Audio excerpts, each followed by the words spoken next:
రెండేళ్లలో అమరావతి రాజధాని నిర్మాణాన్ని పూర్తి చేస్తామని మంత్రి పొంగూరు నారాయణ స్పష్టం చేశారు.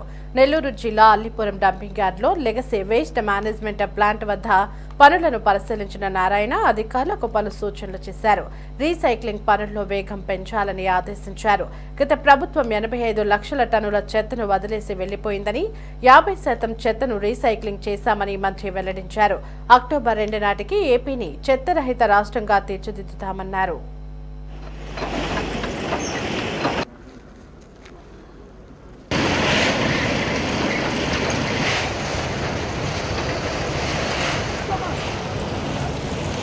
పది లక్షల కోట్ల అప్పు మన మీద పెట్టి పోవటమే కాకుండా ప్రజల మీద చెత్త పన్ను అంటూ చెత్త పన్ను వేసి ఒక 85 లక్షల చెత్తని ఇలా వదిలేసిపోయింది. 85 లక్షల టన్నులు డంపింగ్ యార్డ్లో లెగసీ వదిలేసిపోయింది. చెత్త పన్ను వేశారు, పని వేసినప్పుడు కనీసం అదనా చేస్తుంటే అది కూడా చేయాల. అయితే మొన్న అక్టోబర్ 2వ తేదీ స్వచ్ఛ ఆంధ్ర రోజు, స్వచ్ఛ భారత్ స్వచ్ఛ ఆంధ్ర రోజు గౌరవనీయ ముఖ్యమంత్రి నారా చంద్రబాబు నాయుడు గారు మచిలీపట్నంలో స్వచ్ఛ భారత్ కార్యక్రమం చేస్తూ ఆ రోజు అనౌన్స్ చేశారు. వచ్చే అక్టోబర్కి, అంటే రేపు వచ్చే అక్టోబర్కి ఈ రాష్ట్రంలో ఉన్న గత ప్రభుత్వం వదిలేసిపోయిన అప్పులతో కూడా 85 లక్షల లెగసీని చెత్తని తొలగిస్తామని ఆ నేపథ్యంలో ఈరోజు మున్సిపల్ శాఖ రాష్ట్రంలోని అన్ని మున్సిపాలిటీస్లో ఈ లెగసీని క్లీన్ చేయడానికి యాక్చువల్గా టెండర్లు పిలిచి ఈరోజు చేస్తుంది. దాంట్లో అన్ని మున్సిపాలిటీలు ఆల్మోస్ట్ స్టార్ట్ చేశారు. నేను నిన్న తిరుపతిలో పోయి ఇచ్చాను. తిరుపతిలో కూడా బ్రహ్మాండంగా చేస్తున్నారు. నెల్లూరు అయితే ఇక్కడ స్టార్ట్ చేసి ఒక 50 రోజులైంది. 50 రోజుల్లో దాదాపు 2/3 తీసేశారు. 2/3 అయిపోయింది. ఇంకొక 30-40 రోజులు ఉంటే పని, ఇంకొక 60 రోజులు ఉంటే మొత్తం పోతుంది. ఇంకొక 60 రోజుల్లో నెల్లూరు పోతుంది. దీన్ని ఒక మంచి పార్క్ చేస్తామని చెప్పాను యాక్చువల్గా. అదేవిధంగా దొంతాల్లో యాక్చువల్గా లక్షలు ఉంది, అంతా ఇంత కాదు. దాన్ని కూడా క్లీన్ చేయడానికి టెండర్ ఇచ్చాం, అది కూడా క్లీన్ చేస్తున్నారు. ఫ్యూచర్లో ఇటువంటి ఉండకూడదని ముఖ్యమంత్రి గారు ఎంతో దూరదృష్టితో వేస్ట్ ఎనర్జీ ప్లాంట్స్ పెట్టాలని 2014-19లోనే ఆదేశించారు. 10 ప్లాంట్లు యాక్చువల్గా మేము ఆర్డర్ చేసాం. అయితే ప్రభుత్వం మారేటప్పటికి 2 ప్లాంట్లు ముందుకు పోయినాయి. అది విశాఖపట్నం అండ్ గుంటూరు. చాలా చక్కగా జరుగుతున్నాయి. ఈరోజు విశాఖపట్నం సరౌండింగ్స్లో ఉండే మున్సిపాలిటీలో చెత్త డంపింగ్ ఇలా ఎక్కడ లేవు.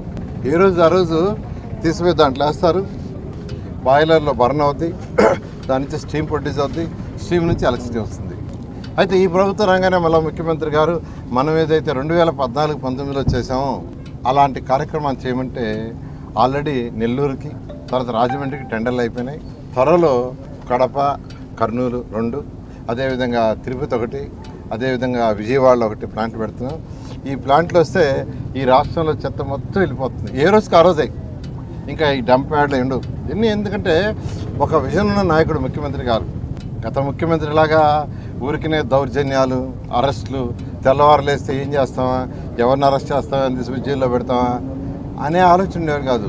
రాష్ట్ర ప్రజలకు సంక్షేమం ఏం చేయాలా, సంక్షేమంతో డెవలప్మెంట్ ఎలా చేయాలా, డెవలప్మెంట్ చేయకుంటే యువతకు ఉద్యోగాలు రావు, వాళ్ళ భవిష్యత్తు అంధకారం అవుతుంది. సంక్షేమాలు చేయకుంటే పేదలు నిరుపేదలకు లిఫ్ట్ ఉండదు.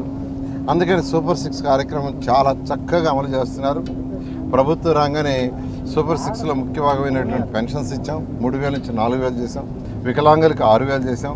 బెడ్ మీద ఉండే పేషెంట్స్ అటెండర్ కావాల్సిన వాళ్ళకి 15,000 చేశారు. అదే మహిళలకు ఉచిత gas cylinder programme already start చేసాం. 3 సిలిండర్లు. నిన్న 12వ తేదీ 10,000 కోట్ల రూపాయలతో 60 లక్షల మంది పిల్లలకి తల్లికి వందనం కార్యక్రమం స్టార్ట్ చేసాం. ఖజానా ఖాళీ, అప్పులు చేసేటిపోయాడు, డబ్బులు లేవు, మీరు కట్టే ట్యాక్సులన్నీ అప్పులు పోతున్నాయి. అయినా ముఖ్యమంత్రి గారికి ఉన్న అపారంతో ఈరోజు తల్లికి వందన ఏదైతే ఉందో దాన్ని యాక్చువల్గా స్టార్ట్ చేయడం జరిగింది. అదేవిధంగా రేపు ఆగస్టు 15వ తేదీ మహిళలకి ఉచిత బస్సు ప్రయాణం ఆగస్టు 15 స్టార్ట్ చేస్తాను అనౌన్స్ చేశారు. అదేవిధంగా రైతు సోదరులు ఎవరైతే ఉండారో వాళ్ళందరికీ కూడా 20,000 ఇస్తా ఉన్నాం. దాన్ని కూడా ఈ జూన్ నెలలో ఒక ఇన్స్టాల్మెంట్ ఇస్తామని ముఖ్యమంత్రి గారు చెప్పడం జరిగింది. ఈ విధంగా సూపర్ 6 చాలా చక్కగా చేస్తున్నారు.